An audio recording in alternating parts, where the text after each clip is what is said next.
नमस्कार दर्शकों। वैसे तो हिंदू धर्म में हर एक दिन त्योहार की तरह होता है, परंतु कुछ ऐसे त्योहार हैं जिनका हिंदू धर्म में बड़ा महत्व है। उन्हीं हिंदू त्योहारों में से एक है नवरात्रि, जिसे हर साल 2 बार मनाया जाता है, जिनमें चैत्र मास की चैत्र नवरात्रि और आश्विन मास की शारदीय नवरात्रि शामिल है। हिंदू मान्यताओं के अनुसार देवी दुर्गा को जगत जननी अर्थात सर्व सृष्टि की रचयिता माना जाता है और यही वजह है कि नवरात्रि के दौरान लोग लोक मान्यताओं अनुसार देवी दुर्गा से लाभ प्राप्ति के उद्देश्य को ध्यान में रखकर माता दुर्गा को प्रसन्न करने के लिए उनके 9 अलग अलग रूपों की पूजा करते हैं और 9 दिन व्रत उपवास रखते हैं। ऐसे में लोगों को यह जरूर जानना चाहिए, क्या नवरात्रि पर्व मनाने से दुर्गा जी को खुश किया जा सकता है? क्या नवरात्र व्रत रखने से माता दुर्गा से लाभ प्राप्त किया जा सकता है? क्या नवरात्रि मानने का निर्देश किसी सदग्रंथ गीता वेद में दिया गया है? क्या देवी दुर्गा की पूजा करना शास्त्र सम्मत है? तो चलिए जानते हैं। दर्शकों, मानव स्त्री पुरुष का जन्म भाग्यवान आत्माओं को मिलता है, जो पूर्व जन्मों में किए गए पापों तथा पुण्यों पर आधारित होता है, जिसे प्रारब्ध कहा जाता है। इस बात को सब मानते हैं कि कर्म से सुख और कर्म से ही दुख होता है।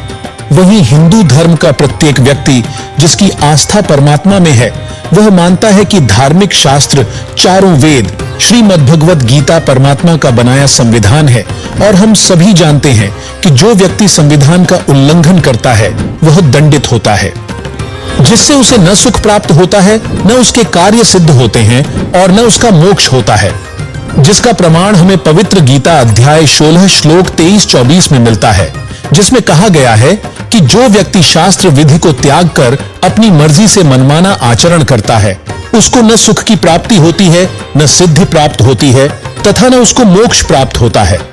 इसलिए तेरे लिए कर्तव्य और अकर्तव्य की व्यवस्था में शास्त्र ही प्रमाण है, इसलिए तू शास्त्रों में बताए कर्म कर। दर्शकों, प्रथम तो किसी भी प्रमाणित सदग्रंथ चारों वेद श्रीमद् भगवत गीता में नवरात्रि का उल्लेख नहीं मिलता, जिससे यह शास्त्र विरुद्ध मनमाना आचरण होने से व्यर्थ है। दूसरा गीता अध्याय 6 श्लोक 16 में कहा गया है, नात्यश्नतस्तु योगोऽस्ति न चैकान्तमनश्नतः न चाति स्वप्नशीलस्य जाग्रतो नैव चार्जुन।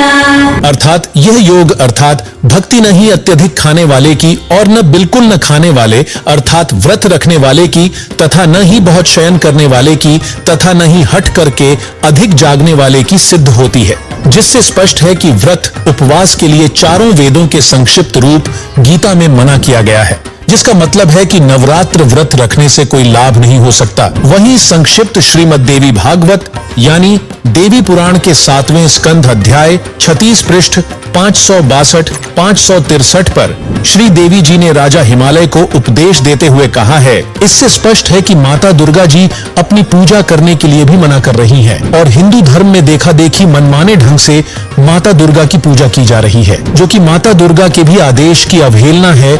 और इससे आप स्वयं विचार कीजिए, क्या दुर्गा जी के आदेश की अवहेलना करने से माता दुर्गा प्रसन्न हो सकती है और क्या इससे लाभ मिल सकता है? जिसका सीधा जवाब है नहीं।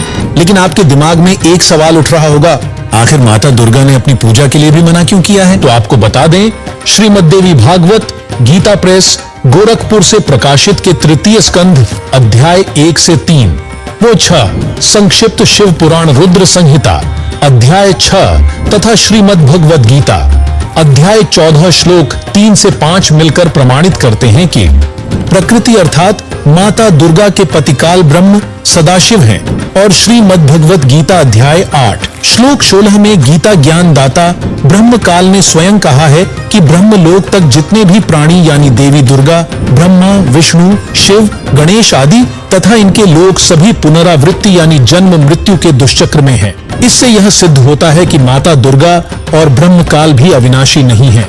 यही कारण है कि माता दुर्गा अपनी भी भक्ति करने के लिए मना कर रही हैं। वहीं काल ब्रह्म ने गीता अध्याय 2 श्लोक 12, अध्याय 4 श्लोक 5 व अध्याय 10 श्लोक 2 में स्पष्ट किया है कि तेरे और मेरे बहुत से जन्म हो चुके हैं, तू नहीं जानता, मैं जानता हूँ।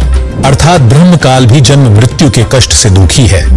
इसलिए श्रीमद् भगवद गीता अध्याय 7 श्लोक 29, अध्याय 8 श्लोक 3 में गीता ज्ञानदाता ब्रह्म कहता है कि जो जरा अर्थात वृद्धावस्था और मृत्यु के कष्ट से छूटने का प्रयास करते हैं वे उस परम अक्षर ब्रह्म को जानते हैं। उसी के विषय में गीता अध्याय 15 श्लोक 4 में गीता ज्ञानदाता ने कहा है कि तत्वदर्शी संत की प्राप्ति के पश्चात उस परमेश्वर के परम पद अर्थात सतलोक को भली भांति खोजना चाहिए, जिसमें गए हुए साधक फिर लौटकर संसार में नहीं आते और जिस परम अक्षर ब्रह्म से आदि रचना सृष्टि उत्पन्न हुई है उस सनातन पूर्ण परमात्मा की ही मैं शरण में हूँ, जिससे स्पष्ट है कि माता दुर्गा जगत जननी अर्थात सर्व सृष्टि की रचयिता भी नहीं है। वहीं गीता अध्याय 18 श्लोक 62 में गीता ज्ञानदाता ने कहा है कि उस परमेश्वर अर्थात परम अक्षर ब्रह्म की शरण में जा, जिसकी कृपा से तुझे परम शांति और सनातन परम धाम यानी सतलोक की प्राप्ति होगी, जहां जन्म मृत्यु वृद्धावस्था तथा अन्य कोई कष्ट नहीं है। उस सनातन परम धाम यानी सतलोक के विषय में संत गरीबदास जी ने कहा है, ना कोई भिक्षुक दान दे, ना कोई हार व्यवहार, ना कोई जन्मे मरे, ऐसा देश हमार, जहां शंखों लहर मेहर की उपजें, कहर जहां नहीं कोई, दास गरीब अचल अविनाशी, सुख का सागर सोई। वहीं गीता ज्ञान दाता ब्रह्म ने उस परम अक्षर ब्रह्म यानी पूर्ण ब्रह्म की भक्ति के सांकेतिक मंत्रों के विषय में गीता अध्याय 17 श्लोक 23 में कहा है, ओम तत्सदिति निर्देशो ब्रह्मणस्त्रिविधः स्मृतः ब्राह्मणास्तेन वेदाश्च यज्ञाश्च विहिताः पुरा। भावार्थ है कि सच्चिदानंद घन ब्रह्म के स्मरण का ओम तत्व सत 3 मंत्र का जाप है जो 3 प्रकार से किया जाता है। सृष्टि की आदि में ब्राह्मण यानी भक्तजन इसी ज्ञान के अनुसार यज्ञ आदि अनुष्ठान किया करते। दर्शकों, इन सांकेतिक मंत्रों को केवल तत्वदर्शी संत ही बता सकता है, क्योंकि गीता अध्याय 4 श्लोक 34 में तत्व ज्ञान की प्राप्ति के लिए तत्वदर्शी संत की शरण में जाने के लिए कहा गया है और गीता अध्याय 15 श्लोक 1 में उस तत्वदर्शी संत की पहचान बताई गई है कि ऊपर को मूल यानी जड़ वाला, नीचे को तीनों गुण रूपी शाखा वाला उल्टा लटका हुआ संसार रूपी पीपल का वृक्ष जानो। इस संसार रूपी वृक्ष के पत्ते आदि छंद हैं अर्थात भाग हैं। जो इस संसार रूपी वृक्ष के सर्व भागों को तत्व से जानता है वह वेद के तात्पर्य को जानने वाला है अर्थात वह तत्वदर्शी संत है। दर्शकों, मौजूदा वक्त में पृथ्वी पर पूर्ण तत्वदर्शी संत भी विद्यमान हैं, जो कोई नहीं बल्कि जगत गुरु तत्वदर्शी संत रामपाल जी महाराज जी हैं, जिन्होंने सभी सदग्रंथों और सूक्ष्म वेद से बताया है। कबीर अक्षर पुरुष एक पेड़ है, क्षर पुरुष वाकी डार, तीनों देवा शाखा है, पात रूप संसार। कबीर हमें अलख अल्लाह है, मूल रूप करतार, अनंत कोटि ब्रह्मांड का मैं ही सृजनहार। तथा सदग्रंथों के अनुसार संत रामपाल जी महाराज जी 3 बार में भक्ति क्रम को पूरा करते हैं। शुरुआत में यहाँ के 5 प्रधान देवता ब्रह्मा विष्णु शिव देवी दुर्गा और गणेश के यथार्थ मंत्र देते हैं।